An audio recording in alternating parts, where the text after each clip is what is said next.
उनकी इंजरी के बाद जब आईपीएल में भी वापसी हुई थी, तो आप देखिए कि वो जोफ्रा आर्चर नजर नहीं आ रहे थे। इंग्लैंड के लिए भी जब उन्होंने वनडे सीरीज या जो भी खेला, तो उसमें भी उनका वो नजर नहीं आ रहा था, वो पुराने जोफ्रा आर्चर नहीं आ रहे थे, है ना। ऐसे में उनकी इतने लंबे समय बाद टीम में वापसी हो रही है, तो मुझे ऐसा लगता है कि अभी वो क्या करेंगे क्या नहीं करेंगे वो तो देखने वाली बात होगी, है ना। पर मुझे ऐसा लगता है कि वो जोफ्रा आर्चर जो पहले हुआ करते थे, वो अभी नजर नहीं आ रहे हैं, क्योंकि आईपीएल में हमने उनकी गेंदबाजी देखी, काफी मार उन्होंने जो है तो खाई थी, है ना। तो आईपीएल की अगर सेकंड हाफ की आप बात करें तो जोफ्रा आर्चर वापस से अपने बैक इन फॉर्म में थे। जिस तरीके से उन्होंने सीएसके के सामने बॉलिंग किया था, आपको याद होगा 6 ओवर में सीएसके 28 रन बना पाई थी सिर्फ, और उसके बाद से लगातार विकेट्स भी लेना शुरू किया था उन्होंने। ये भी है कि क्या मतलब टेस्ट मैच में जो है तो एक बॉलर जो है तो 20-30 मतलब काफी लंबे स्पेल्स करता है, ठीक है ना। आईपीएल में तो 4 ओवर के स्पेल्स होते हैं, तो मुझे ऐसा लगता है कि यहाँ पर उनकी जो है तो फिटनेस भी टेस्ट होने वाली है कि जोफ्रा आर्चर की यहाँ पर क्या फिटनेस है ना, क्या वो मतलब मैच फिट है अभी। मतलब वो तो मैच फिट तभी साबित होंगे ना जब आप वो 30-32 जितने भी ओवर करेंगे, या फिर मैं कह रहा हूँ कि एक लंबे स्पेल्स करेंगे, है ना। देखिए तो तभी टेस्ट होगा ना। देखिए कुछ भी बोल लें, नाम से क्रिकेट नहीं खेला जाता है। ऑन पेपर जोफ्रा आर्चर होंगे जोफ्रा आर्चर, लेकिन इंजरी के बाद अच्छे अच्छे गेंदबाजों को देखा है कि वो कितने मतलब इनइफेक्टिव हो जाते हैं। प्रसिद्ध कृष्णा आपके सामने है उदाहरण के तौर पे, बैक सर्जरी हुई है, अब देखिए एक्शन चेंज हो गया। एक्शन चेंज होने से बहुत कुछ बदल जाता है। बिल्कुल आरपी सिंह आप देख लीजिए, एक समय पर क्या घातक गेंदबाजी कराते थे, 140 के ऊपर स्पीड रहती थी आरपी सिंह की। बैक सर्जरी हुई, खत्म, करियर खत्म, मतलब स्पीड ही नहीं बची। भुवनेश्वर कुमार बैक सर्जरी के बाद। आपने जो सवाल पूछा कि टीम इंडिया की गेंदबाजी ज्यादा बेहतर लग रही है या इंग्लैंड की, तो यहाँ पर टीम इंडिया की जो है तो ट्राइड एंड टेस्टेड गेंदबाजी है ना। कहीं ना कहीं इंग्लैंड की भी ट्राइड एंड टेस्टेड है, बट जोफ्रा आर्चर जो है तो वापस आ रहे हैं ना। तो अभी तक तो मतलब 50-50 ही मामला रहा, क्योंकि एक इंग्लैंड मैच जीता तो ये भी कह सकते हैं इंग्लैंड की अच्छी गेंदबाजी थी, है ना। एक मुकाबला इंडिया जीता तो इंडिया ने भी शानदार गेंदबाजी की, है ना।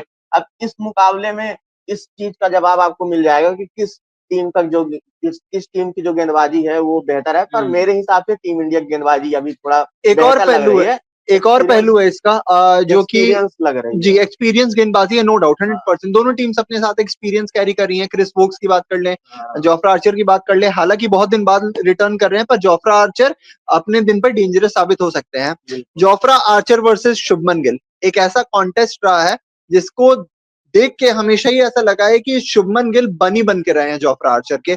वजह बता दूं, इतनी ही छोटे करियर में कुछ वैसे ही बनी जैसे ग्रैम स्मिथ थे जहीर खान के। अब आप कहाँ उठा रहे हो 2011-12 की बात। एग्जाम्पल देना होगा ना, बनी कई लोग नहीं समझ पाएंगे, तो बनी का मतलब वही हुआ जैसे ग्रैम स्मिथ को बराबर आउट करते थे जहीर खान। 100% ग्रैम स्मिथ को जहीर खान कर लीजिए आप, डेल स्टीन को रोहित शर्मा कर लीजिए आप जो भी बोल लीजिए, पर वही है कि काफी बार इतने छोटे करियर में ही आउट कर चुके हैं। शुभमन गिल टेंटेटिव रहते हैं, चाहे वो आईपीएल देख लो आप उठा के, चाहे आप याद करो वो जो वर्ल्ड कप से, ये माफ कीजिएगा, चैंपियंस ट्रॉफी से जस्ट पहले इंडिया इंग्लैंड सीरीज थी, उसमें भी शुभमन गिल टेंटेटिव रहते हैं। अगर आप जोफ्रा आर्चर की बात कर ले तो गिल का जो कारनामा था, देखिए नो डाउट हैंड्स डाउन, जैसे ही कप्तानी मिली है उसके बाद गिल 2.0 देखने को मिला है। गिल आपको अचानक से विराट कोहली के किंग वाले एरा में दिख रहे हैं।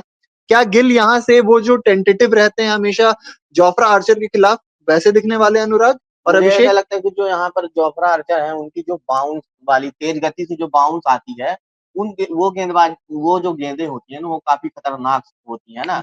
ऐसे में देखना होगा कि शुभमन गिल उसे कैसे काउंटर करते हैं ना, क्योंकि ज्यादातर उनकी गेंद जो होती है ना चढ़ती है ना, टप्पा पड़ने के बाद। तो देखना होगा कि शुभमन गिल कैसे खेलते हैं। लेकिन यहाँ पर मुझे ऐसा लग रहा है कि जो है तो शुभमन गिल जिस तरीके से फॉर्म में है, तो उसको काउंटर कर लेंगे। हाँ, मुझे लग रहा है कि शुभमन गिल बेहतर साबित होंगे इस मुकाबले में जोफ्रा आर्चर के सामने। इनके बात से बिल्कुल सहमत हूँ कि मतलब जो एक्स्ट्रा बाउंस मिलता है ना जोफ्रा आर्चर को, हाइट भी है तो हाइट के अकॉर्डिंग तो आपको नेचुरली एक बाउंस मिलता है किसी भी पिच पे, जो गति से बाउंस आती है गति से। अब गति से बाउंस एक अलग डायमेंशन ऐड कर देता है आपके बॉलिंग में, तो वो कहीं ना कहीं एक कारण रहा है कि शुभमन गिल थोड़े टेंटेटिव रहते हैं। लेकिन एक अभी स्कोरबोर्ड पे मेरी नजर गई है, जसप्रीत बुमराह अपने चौथे ओवर में, तो क्या वापस से 4 ओवर का ही स्पेल होगा या फिर स्पेल को लंबा किया जाएगा इस बार?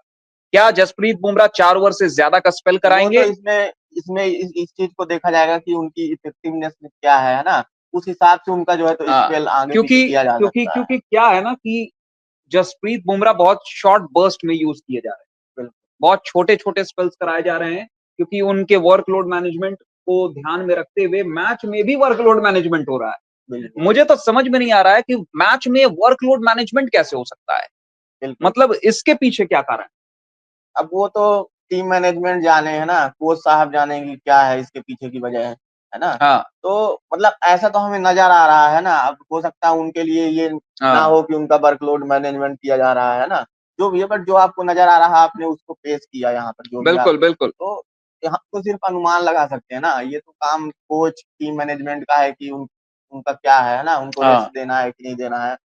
तो यही है, मुझे ऐसा लगता है कि यहाँ से जो है तो इंग्लैंड को जितना क्या लगता है कितने रनों का ओपनिंग स्टैंड होगा जैक क्रॉली और बेन डकेट के बीच? मुझे ऐसा लग रहा है कि 100 रन की पार्टनरशिप तो इन दोनों के बीच में होने ही वाली है। और जो है तो अगर एक बार बेन डकेट जो है तो टिक जाते हैं मैदान पर, उनको आउट करना भी काफी मुश्किल होता है। इसलिए मुझे लगता है कि अभी टीम इंडिया को जो है तो इन दोनों बल्लेबाजों में से सावधान होना होगा। हाँ बिल्कुल, बेन डकेट का तो विकेट चाहिए है ना, क्योंकि एक बार बेन डकेट सेट हो जाते हैं तो हमने देखा है कि उन्होंने क्या वैसे ही कारनामा किया था। बहुत शांत तरीके से खेल रहे हैं, मतलब अनलाइक बेसबॉल। बिल्कुल हाँ, बेसबॉल की मतलब तरीके वाले रुतबे से पलट दिखा नहीं पा रहे हैं। हाँ बिल्कुल, बेन डकेट तेज चलिए बोलते ही एक चौका लग गया। बिल्कुल यही है कि बोलते ही एक यहाँ चौका से लग गया। मुझे लगता है कि अगर इंडिया 300 350 के अंदर अगर इंग्लैंड को आउट बिल्कुल कर लेगी तभी कुछ हो सकता है ना। लेकिन कहीं आपको क्या लग रहा है 300 में आउट कर पाएगी टीम इंडिया इंग्लैंड को यहाँ पर? देखिए एवरेज फर्स्ट इनिंग स्कोर तो कुछ वैसा ही है कि 300 कुछ का इस ग्राउंड पे। कल पिच रिपोर्ट किया था एक इस पिच को लेकर, लॉर्ड्स की पिच को लेकर, कि कैसा मिजाज रहने वाला है, कैसा मौसम का हाल होने वाला है। तो वो आप देख सकते हैं, पेज पर अपलोड है, रन स्कोर पर अपलोड है, न्यूज नेशन डिजिटल प्लेटफॉर्म पर भी पिच रिपोर्ट अपलोड है, आप उसे जाकर देखें, आपको काफी आइडिया लग जाएगा कि इस मैच में कैसा पिच बर्ताव करने वाली है और मौसम का हाल कैसा रहने वाला है और आंकड़े क्या कहते हैं, इस मैदान के आंकड़े क्या कहते हैं कि कौन सी टीम इस मैच को जीत सकती है, उससे आपको काफी मतलब अंदाजा लग जाएगा। बिल्कुल बिल्कुल। जैसा आप लोगों ने बात किया, अगर सबका एक समावेश निकाला जाए तो लास्ट में इसी कंक्लूजन पे हम आएंगे कि कहीं ना कहीं इंडिया एक एज लेके चल रही है, क्योंकि शुभमन गिल आपको लग रहा है कि क्योंकि अच्छे फॉर्म में है तो यहाँ पे वो जोफ्रा आर्चर को टैकल कर लेंगे। इंडिया अगर जिस अंदाज में जीते, जिस अंदाज में जीते भी हैं, बिल्कुल बहुत सारे पहलू हैं इस पे। तो अब देखिए दिन कैसा रहने वाला है ये तो दिन के अंत में पता चलेगा। तो दिन के अंत में आपको क्या करना है, कुछ नहीं, बस वापस से न्यूज नेशन रन स्कोर के डिजिटल चैनल पे आना है और हमारे साथ जुड़ जाना है। बता दूं आज से आपके लिए लाइव जो है वो हम ज्यादा आया करेंगे, ये भी बता दूं। बिल्कुल ये एक मतलब अलग हम एक एंगल से अब आपको खबरें परोसेंगे